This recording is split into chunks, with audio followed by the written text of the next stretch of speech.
Hello, Dr. Franz here. Let's take a journey together through a four-part series on the history of light.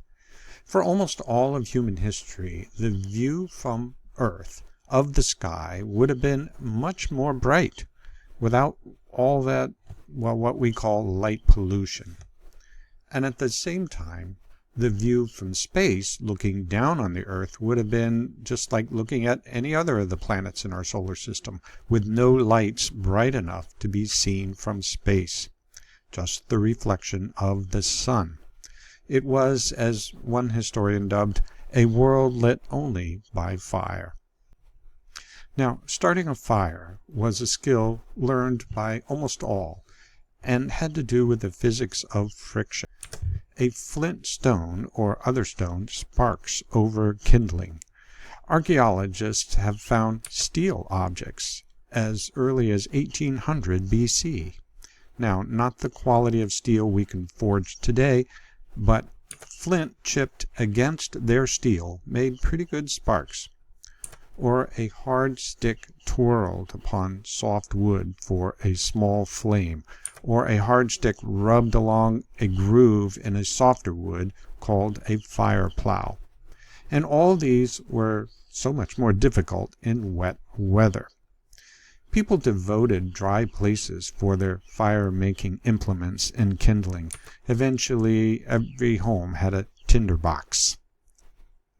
Fires were carefully maintained because of the trouble of restarting them, but also watched because it could burn down your home and your neighborhood.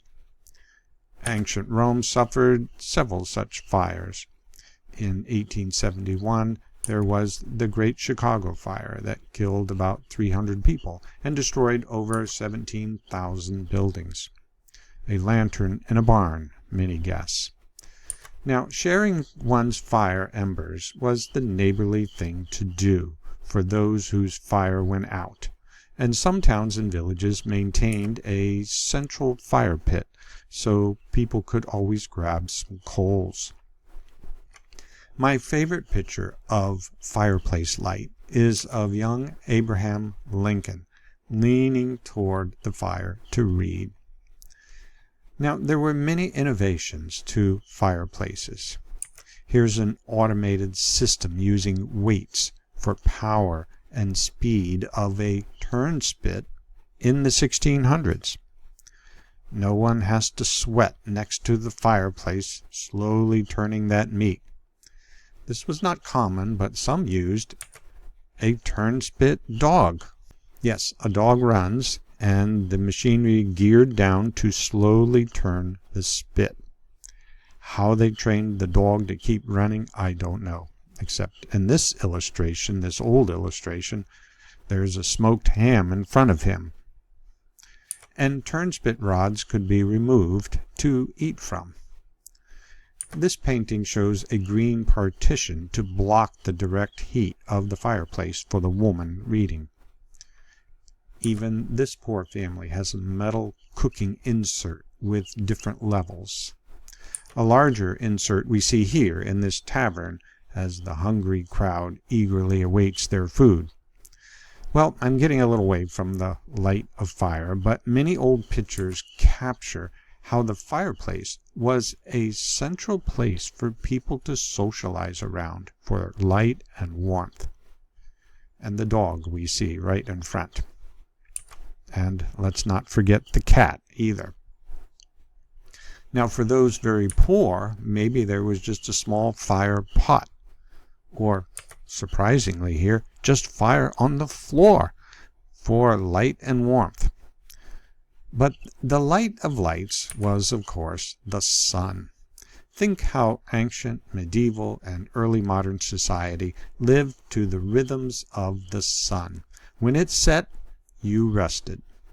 Cyril of Jerusalem wrote in the 4th century, "A servant would have no rest from his masters, had not the darkness necessarily brought a respite."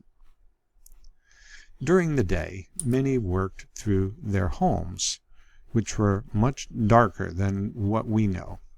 So they set up shop at the front door.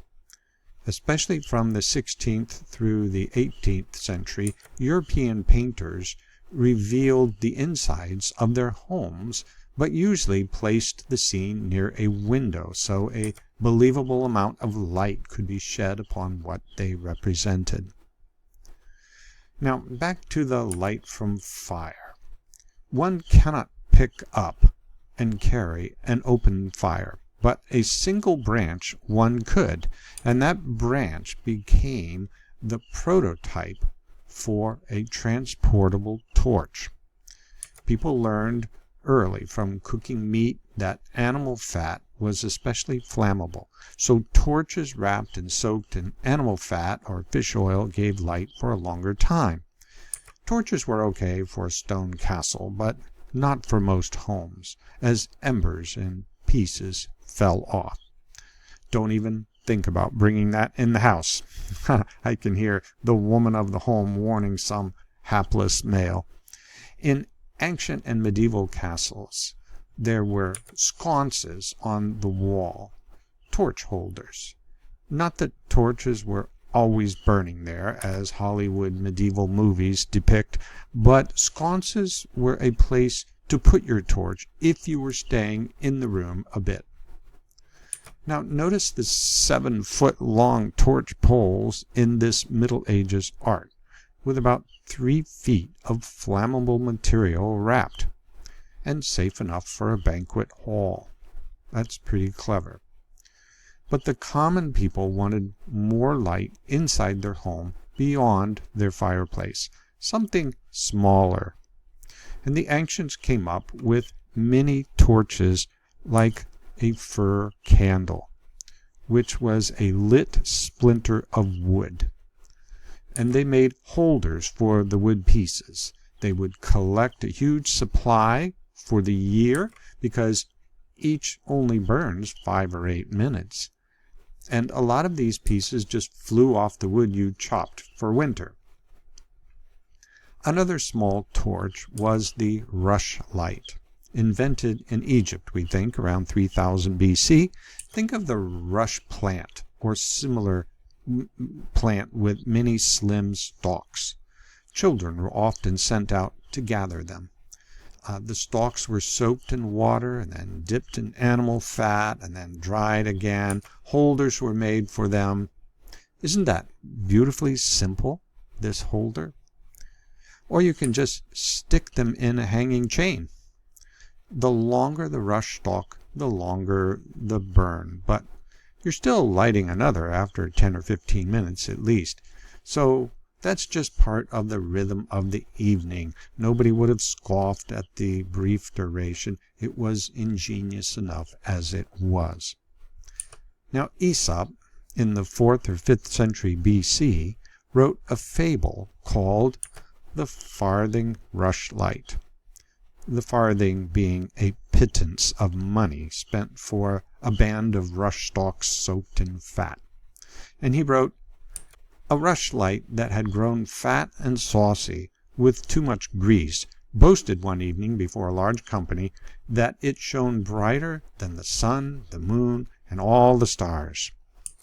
At that moment a puff of wind came and blew it out. One who lighted it again said, 'Shine on, friend rushlight, and hold your tongue. The lights of heaven are never blown out.'" I like that. Now let's talk about another ancient light, the oil lamp. They started very simple, like a piece of moss soaked in animal fat on a stone handle. Various ancient cave paintings have been discovered in Western Europe, notably in France. Deep within some caves, some strongly desired to paint their world within these pitch-dark places. They didn't live in these caves, as many assume, unless they lived very near the entrance. But they explored the caves and recreated the larger noble animals that lived around them. In 1960, in the deepest part of the Lascaux cave, archaeologists found a carved red piece of sandstone fashioned with a handle so as to hold fire.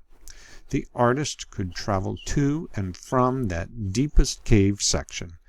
Light not for work or safety, but for art. Many ancient stone lamps have been found. Or this could be accomplished within a seashell or half a seashell as kind of a cup. The animal fat needed moss or similar kindling to host the flame, and better, they eventually discovered, if one could wind the strands together to be thicker so that the flame didn't immediately consume it. And so the innovation of a wick came to be. Animal fat or olive or sesame seed oil and a twisted wick gave humanity their first notable personal device to carry. As people grew proficient with metals, reservoirs were made to hold more oil and burn longer. Wicks became more of a cloth woven string or rope, and other oils were found, like from cottonseed or rapeseed. In different parts of the world, they adapted and innovated with what raw materials they had. In the Shetland Islands off Scotland, there were very oily birds called storm petrels. They killed these birds, and when they wanted a light at home, get ready for this, they secured the bird on a clay base, put a wick down its throat, and lit it. The bird itself was their oil lamp for a night. Okay, enough of that. If you lived near the water, fish oil was harvested for lamps. No seaside town ever ran short of lamp oil. Now, my wife and I were in Bethlehem, Israel once, many years ago, in an early medieval church, and there were large wheel lamps hanging from the ceiling. Oil fed the lamps by gravity feed, and large ostrich eggs were placed on the rope holding the lamp from the ceiling. This was so oil-thirsty rats would slide off the eggs before reaching the lights. How clever. A lot of creative thought in that design, but unfortunately I cannot find a picture of this. Oil lamps were often simple, but increasingly ornate. I think this is beautifully simple. And this. Now, some were made with multiple wicks on a table or hung from a ceiling. Lots of jobs were created with making tallow from animals, making wicks, processing the oils, and creating the lamps themselves. Then, in the 18th century, Europe discovered the use of whale blubber to make whale oil. This became a huge industry, as you know, from literature like Moby Dick by Herman Melville. Okay, let's pause here. In our next episode, we want to take up the story of another portable light device, one I really like, the candle. Okay, thanks for listening. Take care.